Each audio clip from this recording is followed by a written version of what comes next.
Hello Divi Nation and welcome. In today's video, I'm going to show you how to download and install a free header and footer for Divi's shoe repair layout pack. This is the final result we're aiming to achieve, so without wasting a lot of time, let's dive in and let's get started. All right, so the first thing we need to do is to head over to this blog post, which I'll link to in the show notes below. So once you get here, you need to download. So I'm going to come over here to download the header and footer template. So I'm going to click on get it for free today. And then I'm going to enter my email address. Click on download and then download the files. Okay, so my files are downloaded. So what I'm going to do now is to open this file and unzip it. So I'm going to navigate to the folder and then unzip this file. Okay, so let me show you where these files are. So I've just added mine to my desktop. So I'm going to now double click on this, and this is the file that we're going to need to use very, very soon. So I'm just going to drag this over to the side, and then I'm going to come back for it and install it. Okay, so next I need to come over here now to my website. So I need to scroll all the way down here to my theme builder. Now, bear in mind, I've already gone ahead and installed Divi. So I'm going to click here on theme builder. Now, before I get started, let me show you the header and footer that we have on the website right now. So I'm going to open this site on a new tab so you can see what we have currently. So at the moment, we just have a basic header there. And when I scroll all the way down to the bottom here, this is the footer that we have. So we are going to completely change this with our template. All right, so back over here now to our theme builder.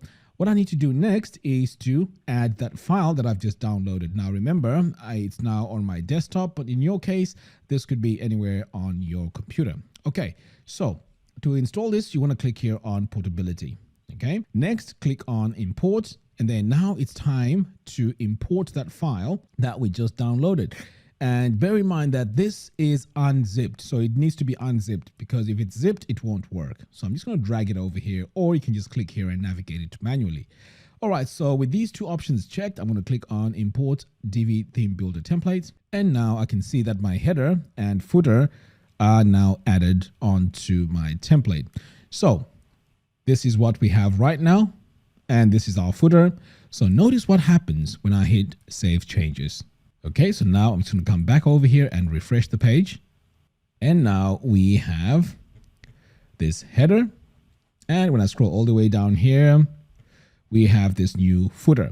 Now, for this to really look nice and in context, what we need to do is to add the layout that goes with this header and footer. So let's go ahead and do that. So I'm now going to enable the visual builder here. And then I'm going to click on these three little icons. Click on this plus button. So now I need to go into my pre-made layouts, and I'm just going to search for shoe repair. And here we can see that we have shoe repair. So I just need to choose a layout. Any one of these will do just fine. So we have our home page, landing page, and so on. So the one I'm going to go with is, look, I'm stuck between these two. So I'm going to go with the home. Okay. Now let's click on replace existing content, and then use this layout. Excellent. So now that our layout has been installed, I now can hit save. We're going to exit the visual builder, and now we can see that this really works well with the page that we've just added here. And of course, you can use these pre-made layouts and just change all the contents and match it with your website. So this is looking really nice now. So what I'm going to do next is to show you how to go in and change the fonts, change the colors, background colors, and so on to really customize this header and footer to your heart's content. Okay, so to make those changes or to make some updates to our header and footer, what we need to do is to go back to the theme builder. So let's start with the header here. So I'm going to click on this gear icon. So this now is going to take us into our header, where I can go in and make my customizations. And as you can see, this is familiar to us because this is the Divi builder. Okay, so let's start here with the top. So I'm going to click on this gear icon to go into my section settings. And as you can see here, we have a white background. So this is where I can change the background color. So just by doing that, you can see now I can start to customize this header to make it my own. So I want to keep things very simple. I've just shown you here that this is where you can change your colors. So if this is your palette, your branding palette, this is where you need to be adding your background colors using your palette over here. Okay, so now that I've shown you how to do this, let's move on to the next part, and that is our social media icon. So I'm going to close here. So I'm going to click on this gear icon to access my social media icons. Now, the very first thing you want to do here is to make sure you link all these to your social media platform. So I'm going to click here on this gear icon. So this is where you add your link. So this needs to go to your landing page. So I'm just going to add a blank link, but in your case, you want to add your links to your social media pages. Okay. Next, let's say you want to change these colors right here. Okay. So you want them to match with your branding. What you want to do is to come over here to design icon, and this is where you change your colors. So do you notice now when I cycle through these, those icons are now changing? Yep. So that's really cool. Now we can also go in and remove this boundary here, or this border for the social media icons. Now to do that, you just come over here to content, right click, and you can reset item styles. So you can see just by doing that, we've removed the background. But of course, that may be something that you may not want to do, but the option is there. Okay, so I'm going to close out of here. Next, let's take a look at this call to action.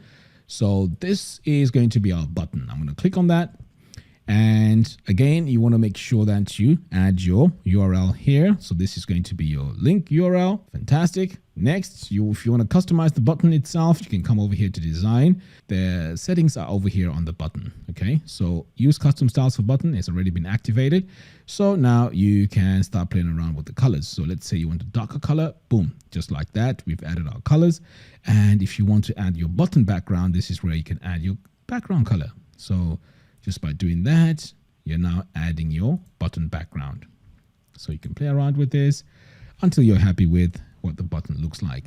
When it comes to the fonts, if you want to customize this and make it custom with your fonts, you can just click here on button font and you can change your font. So now I've just changed this to Poppins. So again, this is how you can go in and customize this and make it really look cool. Next, let's take a look here at our email. So to customize our email, this is pretty straightforward. This is where you'd add your own email address. And if you want to customize this text now, all you have to do is to hover over it and click on this paintbrush icon. And now this has taken us to our text settings. So what you can do here is you can play around with the size, the letter spacing. You can just remove it all together like that. And you can also change the text color. So you can see there it's changing. So this is how you can go in and customize this. Okay, excellent. So once you're happy with that, you can just save or just get out of that. Next, let's take a look here at our section settings. And again, here we go to the background. This is the main area here. This is where the background color has been applied. So if I click that, you can see I've just added a background color. But if you just want to keep it simple, you can just leave it as white.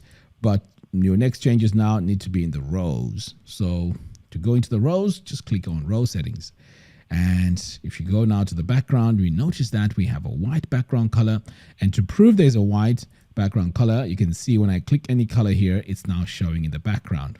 Okay, so we have white there. But what's bringing this design here is this image that we have right here. Okay, so if you're not a fan of this image, you can completely delete it just by doing that. And now the image is gone and you can now add your colors. So you can add whatever colors you want here. So that is how you customize that. Let's move on to the next item, and that is our menu. So for our menu here, again, you click on this gear icon. It takes you into your menu settings. And over here in our menu settings, our first thing we need to do here is the logo. So you need to add your own logo. And to do that, just click anywhere over here. And now you can start looking for your logo. So let's say this is our logo. I can select it like that. Now, if your logo is on your computer, you can just click on upload files, select files, and this will go through all your folders and you can choose the logo you want. So for now, I'm just going to use what I have in my library here and click upload image. So you can see there, just like that, my logo has been updated. So it's very easy to go in and add your logos to the existing menu. Now let's take a look at the menu here, how we can change the colors and the fonts. So straight away, we need to go to our menu text. Okay, so this is where all the action happens. So let's start with our font. So right now it's set to default, so we can choose Poppins, for example. Right, next we can choose our colors. So as you can see, as I'm cycling through these, our colors are changing. So that is how you change your colors. Very, very easy. Very, very straightforward. You can also adjust your sizes. If you want to make it smaller, you can just adjust it here.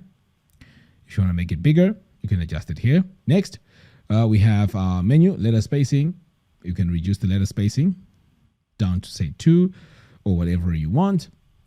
But that is how easy it is to go in and customize our menu here. Now, there's something very important that I haven't mentioned here, and that is for your menu, you need to have created it beforehand. That is how it shows here on the menu.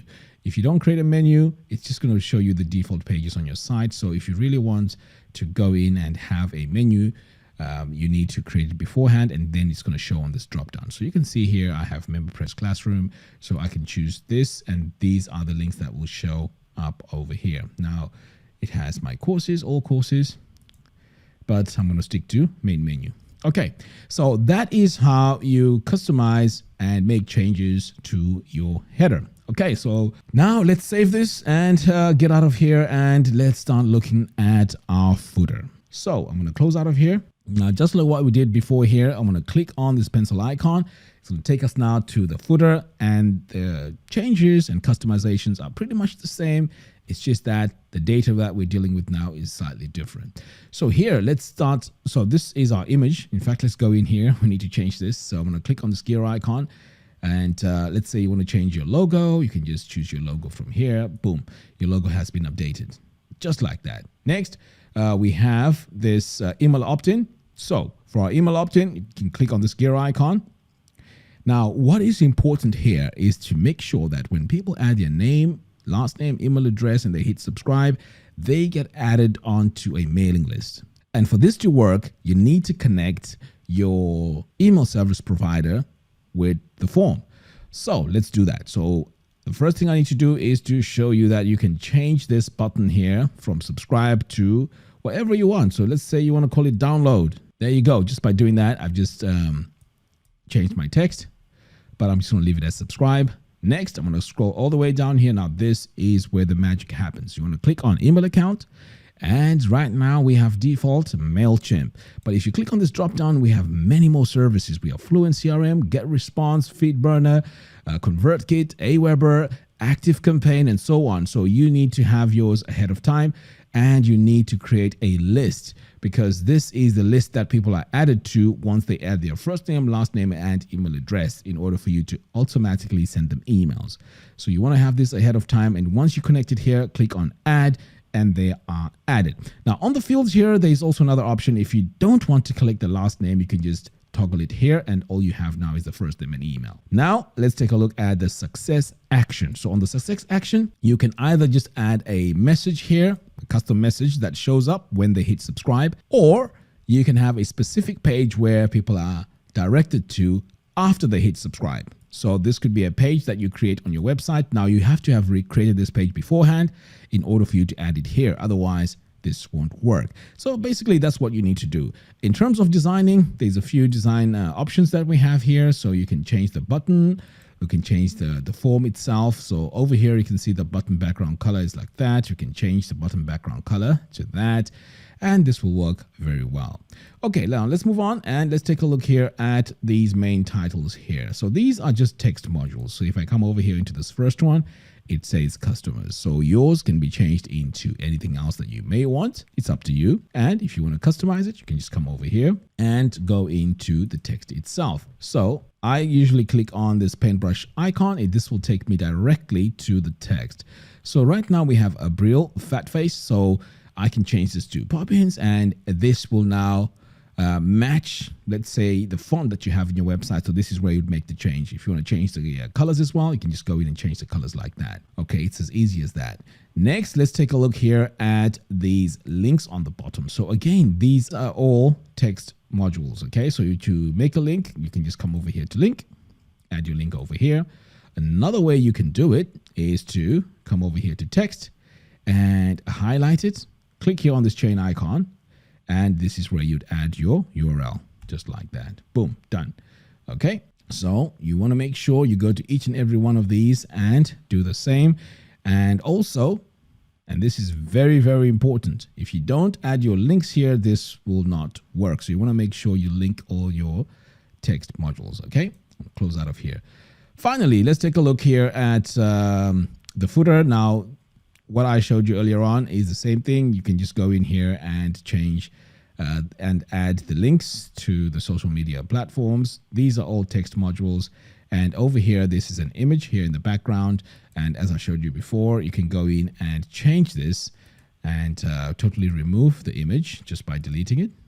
And then if you want to add a background color, you can just add a background color like that. And you've fully customized your footer. All right, so pretty much this is what we have. So if you have made any changes here and you want to save, you can just save it. But for now, I'm just going to leave it as it is. I'm going to say discard and exit. So that is how you go in and customize your header and footer. Now, I also did mention that for this header and footer to work really well, you gotta have the layout pack because this will work with the footer. The reason why I'm saying that is because you can see here the fonts that are being used, the design, the style, all matches the header and footer. So this is the best way to use these. If you use a header and footer for a totally different layout pack, yes, it's possible, but it takes you more work and more time to really customize it and make it match.